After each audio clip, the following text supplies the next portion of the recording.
नमस्ते बिहार, मैं हूं आप सबके साथ अनूप। खबरों की शुरुआत करेंगे और सबसे पहले बात वायरल वीडियो के सच की। तो बिहार को बदनाम करने की लगातार कोशिश हो रही है। सोशल मीडिया प्लेटफॉर्म का गलत इस्तेमाल कर झूठी तस्वीरों को वायरल किया जा रहा है। लेकिन न्यूज 18 ने एक बार फिर मुहिम चलाकर गलत मंशा वालों का पर्दाफाश किया और सच सामने आ गया। शुक्रवार को सोशल मीडिया पर छोटी बच्ची की शादी की यह तस्वीर तेजी से वायरल हुई। इस तस्वीर के बारे में बताया गया है कि नवादा की 8 साल की बच्ची की शादी 28 साल के युवक से कर दी गई है। यह तस्वीर ट्विटर से लेकर अन्य सोशल मीडिया प्लेटफॉर्म पर बहुत तेजी से वायरल हुई। लोगों ने इस तस्वीर पर अपने अपने तरीके से प्रतिक्रियाएं भी दी। यहाँ तक कि तस्वीर दूसरे मुल्कों तक पहुँच गई। तरह तरह के कमेंट्स आने लगे। न्यूज 18 ने जब इस तस्वीर की सच्चाई की पड़ताल की तो पता चला कि यह तस्वीर नवादा जिले के वारसलीगंज प्रखंड के मंजोर गांव की बच्ची की है और लड़की नाबालिग नहीं बल्कि बालिग है। तस्वीरों को लेकर उड़ रही तमाम अटकलों को खुद लड़की ने न्यूज 18 पर आकर खारिज किया। अब खुद सुन लीजिए। मेरा शादी दोनों परिवार के सहमति से हुआ है। मेरा जन्म तिथि 1/1/2002 है। गलत वीडियो को वायरल नहीं कीजिए, उसको खंडित कीजिए। वायरल तस्वीर का पता लगाने न्यूज 18 की टीम जमुई तक पहुंची, जहां लड़की के मामा और मामी ने भी वायरल तस्वीर को पूरी तरह से खारिज किया और बताया कि लड़की की उम्र 18 साल से ऊपर है, जिसकी शादी 26 अप्रैल को शेखपुरा के वर्षा गांव के सोनू कुमार से हुई है। उसका 18 साल उम्र हो गया है, 18 से ओवर है। उसका 2002 का जन्म तिथि है। अब ऐसी कोई वायरल कर दिया है, दुश्मनी और क्या। गरीब का बच्चा है सर, निभाने के लिए चाहता है। सब गलत बात है। आधार कार्ड आप देखे हैं सर, क्या उसमें एज है? लड़की भी जाकर देखिएगा। ये बात नहीं है कि नहीं देखिएगा, तो वर्षा आपको जाना ही पड़ेगा। मतलब इस तस्वीर के पीछे बिहार को बदनाम करने की साजिश है। न्यूज 18 के नवादा से अनिल विशाल, जमुई से केसी कुंदन और शेखपुरा से अजीत की रिपोर्ट। जाहिर है तनु कुमारी ने न्यूज 18 पर खुद आकर खुद को बालिग बताया और साथ ही वायरल वीडियो पर कार्रवाई की मांग भी की। तनु की शादी शेखपुरा में हुई है। न्यूज 18 तनु के ससुराल भी पहुंचा, जहां तनु ने दिल खोलकर न्यूज 18 के साथ अपनी बातों को साझा किया। आज सुबह से ही सोशल मीडिया पर एक खबर वायरल हो रही है, जिसमें तन्नू कुमारी 8 वर्ष की उम्र बताया जा रहा है और जिसकी शादी 28 वर्ष एक युवक के साथ होने की बात कही जा रही है। हम आज तन्नू की ससुराल आए हुए हैं, जहां बरसा गांव शेखपुरा जिला का ये बरसा गांव है। तन्नू खुद स्वयं पास में खड़ी है। हम इनसे जानना चाहेंगे कि इनकी उम्र क्या है और जो वायरल वीडियो हो रहा है इसमें हकीकत क्या है। हाँ बताइए तन्नू जी, क्या नाम हुआ आपका? घर कहाँ हुआ आपका? घर मेरा मंजोर हुआ। मंजोर किस जिला में पड़ता है? नवादा जिला है। हाँ सर, नवादा जिला। अच्छा, आपकी शादी कब हुई? मेरी शादी अप्रैल महीने में हुई थी, 26 तारीख। अच्छा, अपनी मर्जी से शादी हुई है? जी हाँ। अच्छा, वीडियो जो वायरल हो रहा है उसमें तस्वीर आपकी है, इस पर क्या कहना चाहते हैं?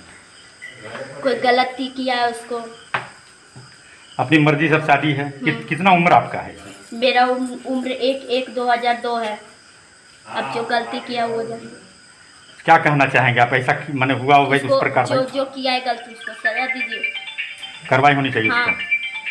आप लोग आपकी ऐसा तो नहीं करना चाहिए। बिल्कुल। तो जो भी किया तो गलत किया ना, दूसरे के साथ तो ऐसा नहीं करना चाहिए। अपने साथ करता। आपके पापा मम्मी की सब राजी से सहमति से सब कर? मेरे सारे परिवार खुश है। कहीं कोई दिक्कत नहीं है? नहीं। आपका एकदम दावा है कि उम्र आपका? हाँ, मेरा दावा है। जब है तो बता नहीं। तभी आपने तन्नू की बात सुना। तन्नू दावे के साथ कह रही है कि हमारा उम्र जो है लगभग 19 वर्ष होने वाला है। ऐसी स्थिति में जो वीडियो वायरल हो रहा है बिल्कुल निराधार है और गलत है। वैसे लोगों पर निश्चित रूप से कार्रवाई होनी चाहिए जो इनके मान सम्मान के साथ भी ठेस पहुंचाए। अजीत कुमार सिन्हा, न्यूज 18 शेखपुरा। तो बिहार को बदनाम करने की साजिश रची गई, लेकिन न्यूज 18 ने इस साजिश का पर्दाफाश कर दिया। इधर कोरोना काल में आरजेडी अध्यक्ष लालू प्रसाद की सेहत से खिलवाड़ किया जा रहा है और ये खिलवाड़ आरजेडी के विधायक ही कर रहे हैं। गायघाट के विधायक निरंजन राय और कांटी के विधायक इजराइल मंसूरी ने लालू प्रसाद से मुलाकात की। दोनों ने बिना मास्क फोटो सेशन भी किया। फिलहाल कोरोना का संकट है और लालू यादव बीमार चल रहे हैं, ऐसे में उनकी सेहत को नुकसान पहुंच सकता है।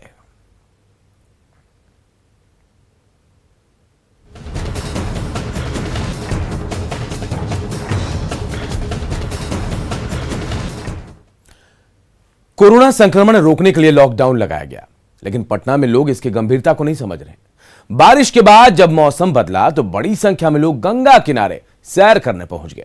वो इस बात से बेपरवाह रहे कि छोटी सी गलती उन पर भारी पड़ सकती है। राजधानी पटना में कोरोना के संक्रमण के बाद लॉकडाउन लागू किया गया है। लॉकडाउन में लोगों को अपने घरों के अंदर रहने को कहा गया है, लेकिन यह तस्वीर है पटना के बदरघाट इलाके की। देखिए किस कदर भारी संख्या में यास तूफान जो चक्रवात है उसके बाद लोग आए हैं और यहाँ पर तस्वीर देखने के लिए, गंगा जी का दर्शन करने के लिए लोग आए हैं और काफी संख्या में यूथ हैं जिन पर सबसे ज्यादा जवाबदेही है लॉकडाउन को पालन करवाने की। आप क्यों आ गए घर से, पहले ये बताइए, क्यों आ गए घर से बताइए। अब देखिए इन लोगों को बोलते नहीं बन रहा, लोग यहाँ से कैमरा रोल होते ही यहाँ से निकल रहे हैं, लेकिन इनसे जानना चाहेंगे, ये युवा हैं, क्यों आ गए घर से आप, क्यों आ गए? अभी तो लॉकडाउन लागू है, आप लॉकडाउन क्यों आ गए? सर तो नियम का भी कानून पक्का होना चाहिए। सर आगे से रोकना चाहिए। बड़ी संख्या में लोग पहुंच गए हैं, माहौल उड़ा दिए लॉकडाउन का। ये लोग हैं, इनकी भी जवाबदेही है, ये पटना के सिटीजन हैं और कोरोना संतुलित हो, कोरोना बैलेंस में रहे, सबकी जवाबदेही है। ये युवा है, पढ़े लिखे हैं, लेकिन इन लोगों ने लॉकडाउन की, कई लोगों के तो चेहरे पे मास्क तक नहीं है। सरकार ऐसे लोगों के भरोसे बैठी है तो निश्चित तौर पर सवाल खड़ा होना लाजमी है। क्यों आ गए बाबू? आपको नहीं आना चाहिए था ना? काम था सर, काम था। यहाँ क्या काम है? यहाँ पे नजारा और तस्वीर देखने आप लोग आ रहे हैं, बताइए। नहीं, गंगा जी का पानी लेने के लिए आए थे। कहाँ है बर्तन, दिखाइए। बस एक दोस्त मेरा ले रहा है। कहाँ ले रहा है बताइए, कौन सा? क्या मजाक नहीं, सीरियसली बता रही है। ले रहा जी हाँ सर। आप तस्वीर में आ रहे हैं, आपको सब कुछ देखेगा, आप मजाक मत उड़ाइए। तो बिल्कुल देखिए, कहीं न कहीं जो चूक है उसका फायदा ये उठाते हैं। पटना सबसे ज्यादा जो कोरोना संक्रमित वाला जिला रहा है, तो ऐसे में ये लापरवाही भारी पड़ सकती है, क्योंकि कई लोग ऐसे हैं जिनके चेहरे पर मास्क तक नहीं है। तो तस्वीरें आप बाद में भी देख लेंगे, गंगा जी का दर्शन लॉकडाउन के बाद भी कर लेंगे और आपको समझना होगा ये लापरवाही, ये बड़ी चूक भारी पड़ सकती है। कैमरा पर्सन दीपक के साथ संजय कुमार, न्यूज़ 18 पटना। कोरोना संकट और लॉकडाउन के बीच गरीबों को भोजन मिलता रहा, इसके लिए सरकारी स्तर पर जगह जगह सामुदायिक किचन चलाया जा रहा है और अधिकारी से लेकर जनप्रतिनिधि तक इसकी मॉनिटरिंग भी कर रहे हैं। लेकिन जमुई में सड़ी सब्जियां और घटिया खाना लोगों को खिलाया जा रहा है। सामुदायिक किचन का जायजा लिया हमारे सहयोगी पीसी कुंदन ने। कोरोना महामारी के रोकथाम के लिए लॉकडाउन है। लॉकडाउन के दौरान सरकार गांव-गांव में सामुदायिक किचन चला रही है कि गरीब भूखे न रहें, लेकिन इन गरीबों को खाना कैसा दिया जा रहा है ये सामने है। ये जमुई सदर प्रखंड का प्रतापपुर गांव है और प्रतापपुर हाई स्कूल में यहाँ पर सामुदायिक किचन चल रहा है। लेकिन देख सकते हैं कि ग्रामीण किस तरह से ट्रैक्टर को रोक कर रखे हैं। ये ट्रैक्टर है जिस पर सब्जी आया हुआ है और यहाँ पर हर दिन 500 लोगों का खाना बनाने का ये है। लेकिन देखिए यहाँ पर स्थिति क्या है। गांव वाले जो लड़के हैं इस कद्दू को, जो सब्जी है और ये खीरा है जो सलाद के लिए लिया गया है, उसको लेकर प्रदर्शन कर रहे हैं और बताया गया कि यहाँ पर अधिकारी आए थे। जो बताया जा रहा है, ग्रामीणों का विरोध है कि जो सामुदायिक किचन में भोजन बनाया जा रहा है आपदा के काल में, उसका हालात क्या है। सब्जी को अगर देखा जाए, जो कद्दू इस्तेमाल हो रहा है, जो आया था, वो किस तरह से है। ग्रामीणों का ये कहना है कि लोग बीमार हो रहे हैं। अधिकारी भी आ रहे हैं लेकिन कुछ कार्रवाई नहीं हो रही है। प्रतापपुर गांव में सदर प्रखंड के प्रतापपुर हाई स्कूल में यह किचन चल रहा है और ग्रामीणों को दुख है कि ऐसा क्या शिकायत है आप लोगों का? कद्दू सड़ा, सीता नहीं है, कद्दू कीड़ा है कद्दुआ में। 5 दिन से ही भोजन चल रहा है, एकदम सड़ा है, कीड़ा भी निकल रहा है। इसीलिए बोले हैं कि कीड़ा वाला जो है नहीं लानिए, उसी वजह से बोला जो बनाता है बल नहीं, जो हमका मर्जी होगा वही करेंगे। ये शख्स हैं जो ट्रैक्टर पर बैठे हैं, इन्हीं पर जिम्मेदारी है खाना बना। अच्छा, ये सब सब्जी का इस्तेमाल क्यों कर रहे हैं आप? 4 दिन से बारिश हो रही थी। बारिश की वजह से, मौसम खराब होने की वजह से सब्जी स्टॉक कर लिया गया था। जो सब्जी घर पे रखा खराब हुआ है, इसको नहीं बना के वापस ले जा रहे हैं। कि इन ग्रामीणों का कहना है कि सब्जी जो इस्तेमाल हो रहा है भोजन में, वो घटिया सब्जी है, खराब सब्जी है, जिससे उनका सेहत बिगड़ सकता है। ऐसे में सवाल उठता है कि अधिकारी इसको मॉनिटरिंग अगर कर रहे हैं तो इस तरह की लापरवाही के और गांव वालों में जो नाराजगी है जाहिर तौर पर इसको दूर करनी होगी और यहाँ जो सामुदायिक किचन चल रहा है उसको व्यवस्थित करना होगा, नहीं तो गाँव में इस तरह का आक्रोश बढ़ रहा है। हालांकि अधिकारी यहाँ कुछ देर पहले मॉनिटरिंग करके गए हैं, अब देखना है कि यह हालात कब सुधरते हैं। केसी कुंदन, न्यूज़ 18 जमुई। अररिया में कोरोना पर जमीन के साथ साथ आसमान से भी हमले की तैयारी है। अररिया सांसद प्रदीप सिंह की पहल पर यहां हैदराबाद से 2 ड्रोन मंगाए गए हैं और इन्हीं ड्रोन के जरिए आसमान से शहर को सैनिटाइज किया जाएगा। अररिया में इसके लिए एक डेमो भी किया गया। बीजेपी सांसद प्रदीप सिंह ने कहा कि वैज्ञानिकों ने इस बात की पुष्टि कर दी है कि कोरोना वायरस हवा में भी रहता है, लिहाजा शहर के भीड़ भाड़ वाले इलाके को इसी ड्रोन के जरिए सैनिटाइज किया जाएगा। सांसद ने यह भी कहा कि जमीन से भी कोरोना वायरस को खत्म करने के लिए पंजाब से मशीन मंगाई जा रही है, जिससे ट्रैक्टर के जरिए हर गांव को सैनिटाइज किया जाएगा। सांसद की इस पहल से जिले के लोग काफी खुश हैं। हम एक दिन मैसेज देखे थे मोबाइल में, सोशल मीडिया, तो मुझे लगा कि अगर WHO कह रहे हैं कि हवा में भी वायरस फैल सकता है, तो मुझे लगा कि ड्रोन से एक बार सैनिटाइज होना चाहिए, कम से कम भीड़ भाड़ वाले इलाके में, हॉस्पिटल, कोविड सेंटर। इसलिए हमने संपर्क करके ड्रोन मंगवाया है और 2 ड्रोन आया है। तो ड्रोन से अब प्रहार हम लोग करेंगे कोरोना पर। भागलपुर विधायक अजीत शर्मा ने स्वास्थ्य विभाग पर कोरोना जांच में लापरवाही का आरोप लगाया। दरअसल विधायक और उनकी पत्नी को मुंबई जाना था, लिहाजा उन्होंने कोरोना के 3 बार जांच कराई और तीनों रिपोर्ट अलग अलग थी। दोनों ने 24 मई को मायागंज अस्पताल में कोरोना जांच कराई थी। 25 को उन्हें जो जांच रिपोर्ट दी गई उसमें उन दोनों को ना पॉजिटिव बताया गया और ना ही नेगेटिव। उसके बाद दोनों ने 25 मई को सदर अस्पताल में RT-PCR जांच करवाई, जिसकी रिपोर्ट 26 मई को आई। रिपोर्ट में विधायक अजीत शर्मा नेगेटिव पाए गए तो उनकी पत्नी को कोरोना पॉजिटिव बताया गया। संक्रमण का कोई लक्षण नहीं होने के बाद भी दोनों ने 26 मई को फिर से सरकारी मान्यता प्राप्त अस्पताल में कोरोना जांच कराई, तो फिर से दोनों की रिपोर्ट नेगेटिव आई। 3 दिन 3 जांच रिपोर्ट से विधायक गुस्से में हैं। उन्होंने स्वास्थ्य विभाग पर लोगों के स्वास्थ्य के साथ खिलवाड़ करने का आरोप लगाया। उन्होंने मुख्यमंत्री से पूरे मामले की जांच कराकर दोषी अधिकारियों को कड़ी से कड़ी सजा देने की मांग की है।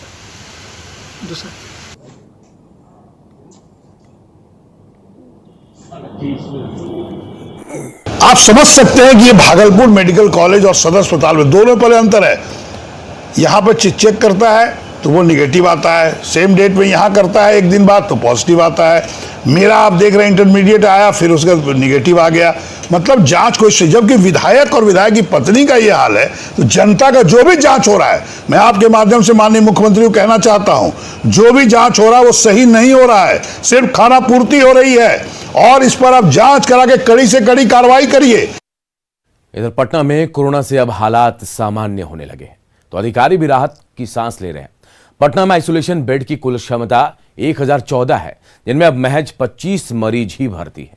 बाकी सभी बेड खाली पड़े हैं। सिविल सर्जन की माने तो बेड खाली होने के बाद भी आइसोलेशन सेंटर बंद नहीं किए जाएंगे, सिर्फ बेटा आइसोलेशन सेंटर को बंद कर आर्मी के हवाले किया जाएगा। सिविल सर्जन का कहना है कि जब आइसोलेशन सेंटर में मरीज ही नहीं है तो ऑक्सीजन की किल्लत भी पूरी तरह से दूर हो गई है। Civil surgeon doctor Vibha Kumari Singh से बातचीत की हमारे सहयोगी रजनीश कुमार ने।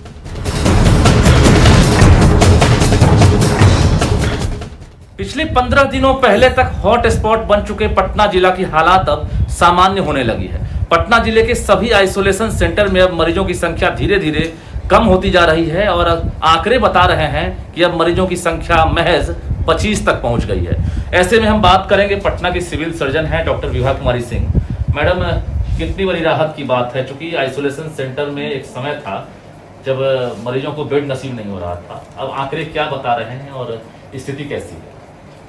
पिछले 15 दिन पहले की बात बताऊं कि उस समय मरीजों का नंबर बहुत ज़्यादा था, हमेशा फ़ोन आते रहता था, किंतु आज के समय में काफ़ी राहत मिल रहा है और पेशेंट बहुत कम हो गए हैं। जैसे अभी देखा जाए तो हमारे होटल पाटलिपुत्र अशोका में 1 पेशेंट है, विक्रम डाइट में 1 पेशेंट है, बाढ़ में 3 पेशेंट है, Rajendra Nagar super speciality eye hospital में अभी 1 भी पेशेंट नहीं है। लेकिन स्पोर्ट्स कॉम्प्लेक्स में लगभग 22-23 पेशेंट। एक सवाल है कि अब धीरे धीरे स्थिति सामान्य हो गई है, तो जो आइसोलेशन सेंटर है उसमें आप कमी करेंगे, बेड घटाएंगे, आइसोलेशन सेंटर भी कई जगह बंद करेंगे, कर्मियों को हटाएंगे, क्या फैसला आप लोगों ने लिया है?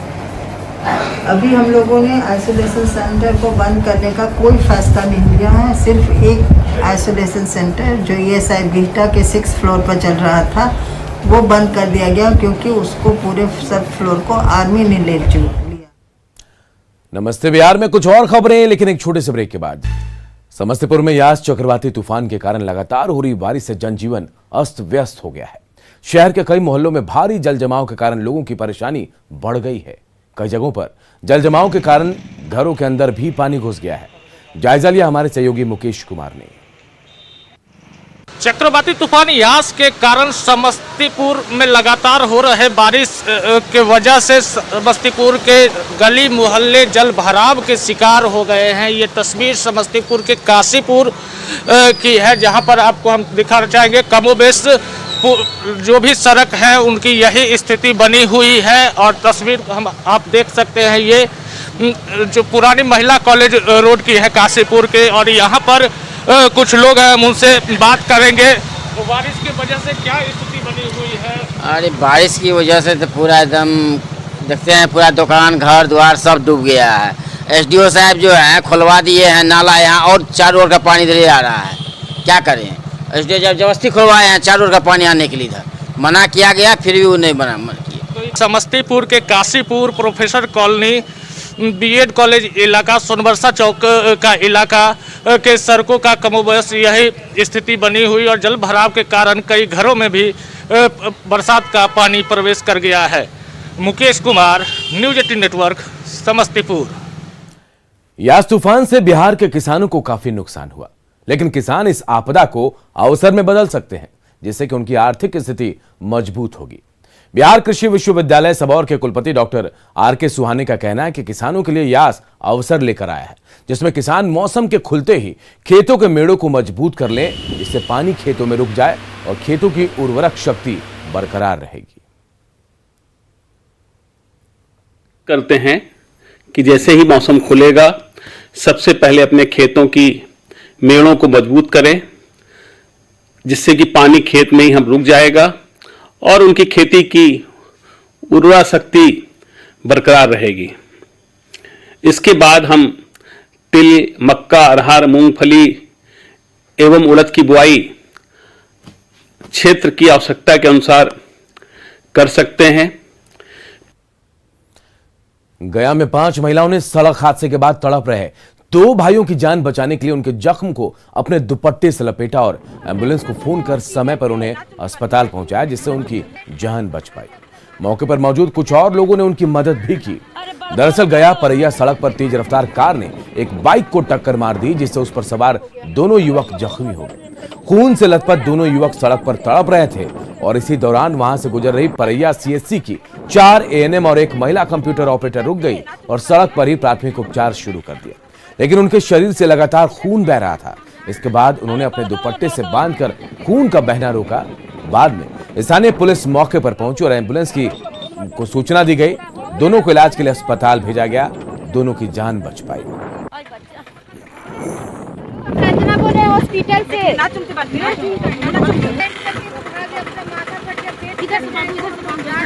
अरे बड़का वाला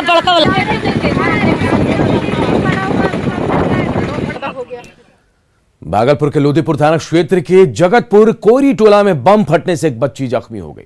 बम की आवाज सुनकर घर के लोग जब बाहर निकले तो बच्ची घायल हालत में जमीन पर गिरी हुई। बम विस्फोट कैसे हुआ इस बारे में परिजनों को कोई जानकारी नहीं है।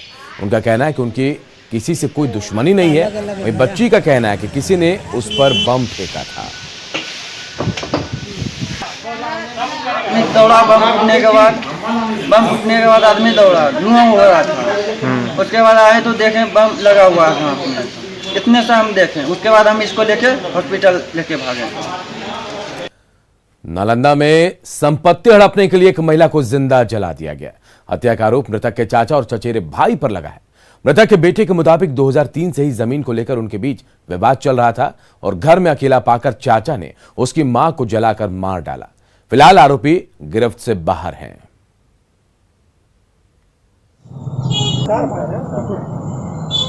सर में टाइटल शूट हुआ है। वो लोग कहते थे कि लड़की वाले को जमीन नहीं देंगे। हमारे नाना 44 की है, वो लोग भी केस किया। वही केस चल रहा था। बीच में 2013-14 में वो लोग हमारी माँ या नाना को माथा फाड़ के मारे। 24 तारीख को गई यहाँ ननिहाल, हमारे ननी घर। अच्छा, नैहर अपनी। अच्छा, वहाँ बगल में शादी था। अच्छा, और हम लोग को सुबह फोन आया 1-1:30 बजे वहीं से कि जला के मार दिया है। काहे जलाया? जलाया वही जमीनें विवाद लेने मारा मारी किया है। अच्छा, जलाया कौन है? जलाया हमारे चचेरा नाना है। क्या नाम है उनका? ब्रिजमोहन सिंह, उनके पुत्र चितरंजन सिंह। और नमस्ते बिहार के इस बुलेटिन में इतना ही, लेकिन खबरें लगातार जारी है। देखते रहिए News 18 बिहार झारखंड।